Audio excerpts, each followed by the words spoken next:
بسم اللہ الرحمن الرحیم۔ السلام علیکم۔ القلم یوٹیوب چینل کے ناظرین کو خوش آمدید۔ ناظرین، آج ہم واقعہ کربلا کے سلسلے میں آخری ویڈیو لے کر آپ کی خدمت میں حاضر ہوئے ہیں۔ ویڈیو شروع کرنے سے پہلے اگر آپ چینل پر نئے ہیں تو پلیز چینل کو سبسکرائب کریں اور ویڈیو اچھی لگے تو لائک اور شیئر بھی کر دیں۔ جب حضرت امام حسین علیہ السلام میدان جنگ میں اترے تو دشمنوں نے ہر طرف سے آپ پر یورش کی۔ یہ دیکھ کر آپ کے بھائی عباس، عبداللہ، جعفر اور عثمان آپ کی حفاظت کے لیے ڈٹ گئے، مگر چاروں نے شہادت پائی۔ امام حسین علیہ السلام تنہا میدان میں جمے ہوئے تھے۔ عراقیوں نے آپ کو ہر طرف سے نگاہ میں لے لیا، مگر شہید کرنے کی کسی کو بھی جرأت نہ ہو رہی تھی، کیونکہ کوئی نہ چاہتا تھا کہ یہ گناہ اس کے سر ہو۔ بلاخر شمر کے افسانے پر زرہ بن شریک تمیمی نے یہ بدبختی مول لی اور ہاتھ اور گردن پر تلوار کے وار کیے۔ سنان بن انس نے تیر چلایا اور آپ گر گئے۔ ان کے گرنے پر شمر ذیلجوشن آپ کی طرف بڑھا تو اس کی برس زدہ شکل دیکھتے ہی امام حسین علیہ السلام نے فرمایا کہ میرے نانا رسول خدا صلی اللہ علیہ وآلہ وسلم نے فرمایا تھا کہ میں ایک دھبے دار کتے کو دیکھتا ہوں کہ وہ میرے اہل بیت کے خون سے ہاتھ رنگتا ہے۔ اے بدبخت شمر، بلا شبہ تو وہی کتا ہے جس کی نسبت میرے نانا نے خبر دی تھی۔ اس کے بعد شمر نے ان کا سر پیچھے کی طرف سے پس گردن سے کاٹ کر تن سے جدا کر دیا۔ روایات کے مطابق اللہ کے نبی حضرت یحییٰ بن زکریا علیہ السلام کا سر بھی اسی طرح پس گردن سے کاٹ کے جدا کیا گیا تھا۔ ابن زیاد کے حکم کے مطابق آپ کا سر بریدہ جسم گھوڑوں کی ٹاپوں سے روند دیا گیا۔ بعد میں تمام شہدائے اہل بیت کے سر نیزوں کی نوک پر رکھ کر پہلے ابن زیاد کے دربار میں لے جائے گئے اور بعد میں دمشق میں یزید کے دربار میں لے جائے گئے۔ یزید نے امام حسین علیہ السلام کے سر کو اپنے سامنے تشت پر رکھ کر ان کے دندان مبارک کو چھڑی سے چھیڑتے ہوئے اپنے کچھ اشعار پڑھے، جس سے اس کا نقطہ نظر معلوم ہوتا تھا۔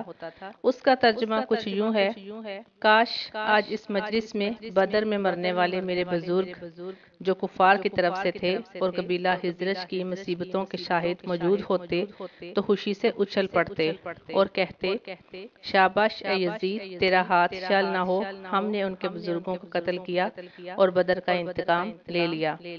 بنی ہاشم سلطنت سے کھیل رہے تھے اور نہ آسمان سے کوئی وحی نازل ہوئی، نہ کوئی فرشتہ آیا۔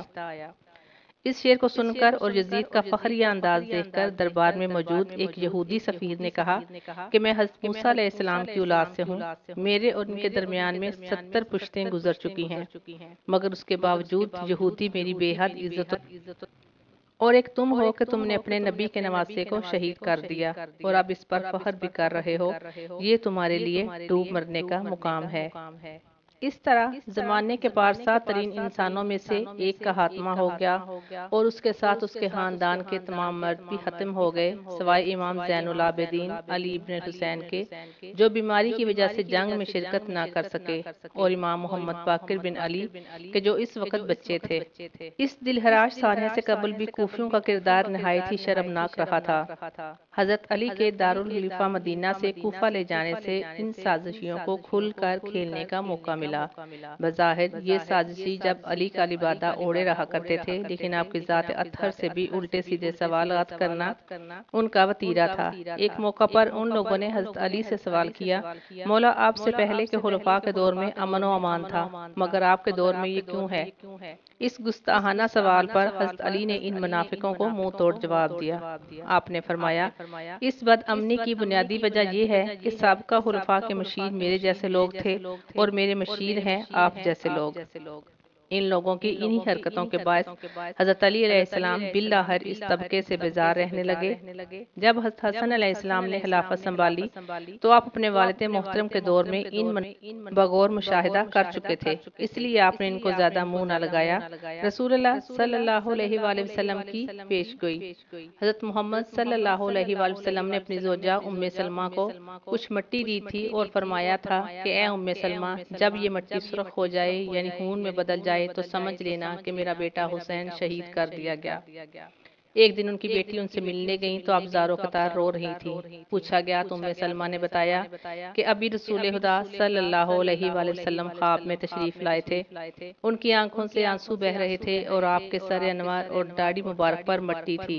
میں نے پوچھا آقا یہ گرد کیسی؟ تو فرمایا کہ اے ام سلمہ ابھی اپنے حسین کے قتل کا منظر دیکھ کر میدان کربلا سے آ رہا ہوں۔ جاگنے کے بعد میں نے وہ مٹی دیکھی جو انہوں نے مجھے دی تھی تو وہ خون ہو چکی تھی۔ اہل بیت کی شام کو روانگی۔ حضرت امام حسین علیہ السلام کی شہادت کے بعد اہل بیت اطہر کے بقیہ افراد پر مشتمل قافلہ ابن زیاد کے پاس کوفہ پہنچا۔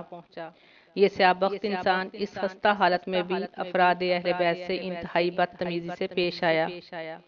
حضرت امام حسین علیہ السلام کا کٹا ہوا سر ابن زیاد کے سامنے پڑا ہوا تھا۔ ہر ہاس و عام کو محل میں داخل ہونے کی اجازت تھی۔ ابن زیاد سر مبارک کو دیکھ کر آپ کے لبوں پر بار بار چھڑی مارتا اور مسکراتا۔ صحابی رسول زید بن ارقم وہاں ایک کونے میں موجود تھے اور ان سے رہا نہ گیا تو فرمایا ان لبوں سے چھڑی ہٹا لو، اللہ تعالیٰ کی قسم جس کے سوا کوئی معبود نہیں، میں نے اپنی ان آنکھوں سے دیکھا کہ رسول اللہ صلی اللہ علیہ وآلہ وسلم ان ہونٹوں پر اپنے ہونٹ رکھتے تھے۔ یہ کہہ کر وہ رونے لگے۔ یہ سن کر ابن زیاد کے غضب کی کوئی حد نہ رہی، بولا اللہ تعالیٰ دونوں آنکھیں رلائے، واللہ اگر تو بڑا ہو کر سٹھیا نہ گیا ہوتا اور تیری عقل ماری نہ گئی ہوتی تو میں تیری گردن اڑا دیتا۔ یہ دیکھ کر زید بن ارقم مجلس سے اٹھتے ہوئے کہہ گئے اے لوگو آج کے بعد تم غلام بن گئے کیونکہ تم نے فاطمہ کے لخت جگر کو قتل کیا اور ابن زیاد کو اپنا حاکم بنایا جو تمہارے نیک لوگوں کو قتل کرتا اور شریروں کو نوازتا ہے۔ کوفہ سے ابن زیاد نے حضرت امام حسین علیہ السلام کا سر مبارک اور قافلہ اہل بیت کو دمشق بھجوا دیا۔ وہاں یزید نے امام حسین علیہ السلام کے سر مبارک کو چھڑی سے چھیڑا اور فخر کا اظہار کیا۔ کربلا کا یہ واقعہ تاریخ اسلام کا بڑا افسوسناک حادثہ تھا۔ اس واقعے کی خبر اللہ نے حضور صلی اللہ علیہ وآلہ وسلم کو کر دی تھی۔ چنانچہ روایات میں آتا ہے کہ حضور صلی اللہ علیہ وآلہ وسلم نے اپنی زوجہ حضرت ام سلمہ کو ایک شیشی میں کچھ مٹی دے کر فرمایا تھا کہ یہ اس جگہ کی مٹی ہے جہاں میرے نواسے کو شہید کیا جائے گا، جب وہ شہید ہوگا تو یہ مٹی خون کی طرح سرخ ہو جائے گی۔ کربلا کے واقعے کے بعد حضرت ام سلمہ زندہ تھیں اور جس وقت امام حسین علیہ السلام شہید ہوئے یہ مٹی خون کی طرح سرخ اور مایہ ہو گئی۔ اسلامی تاریخ کو کسی اور واقعے نے اس قدر اور اس طرح متاثر نہیں کیا تھا جیسے سانحہ کربلا نے کیا۔ حضور صلی اللہ علیہ وآلہ وسلم اور خلفائے راشدین نے جو اسلامی حکومت قائم کی اس کی بنیاد انسانی حاکمیت کی بجائے اللہ تعالیٰ کی حاکمیت کے اصول پر رکھی گئی۔ اس نظام کی روح شرعیت میں پنہاں تھی۔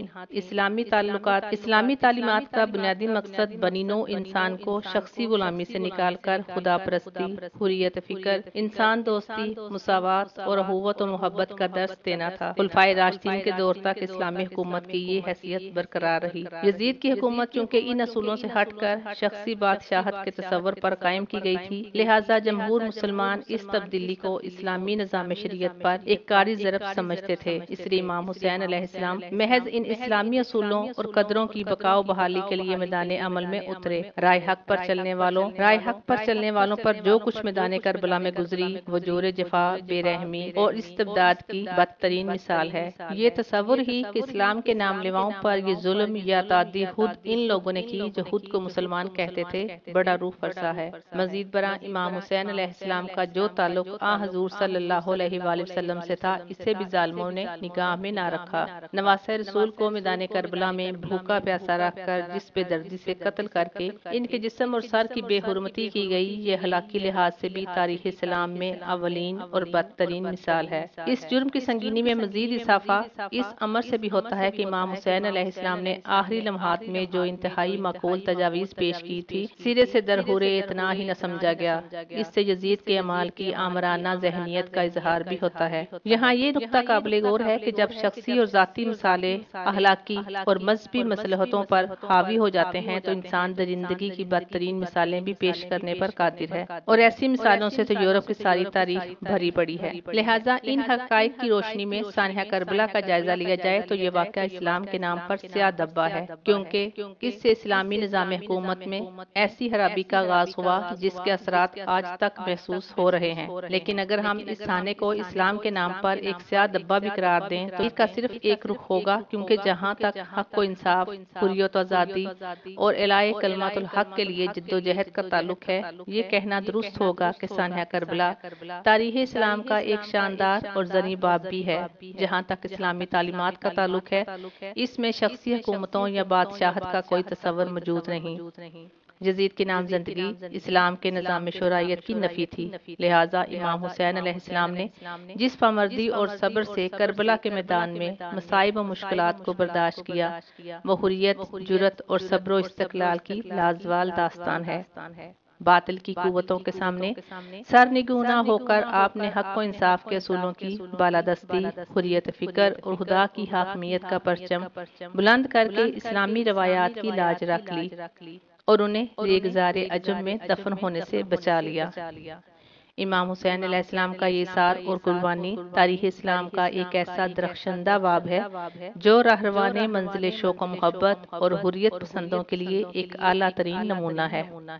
سانحہ کربلا آزادی کی جد و جہد کا نقطہ آغاز ہے جو اسلامی اصولوں کی بقا اور احیاء کے لیے تاریخ اسلام میں پہلی بار شروع کی گئی۔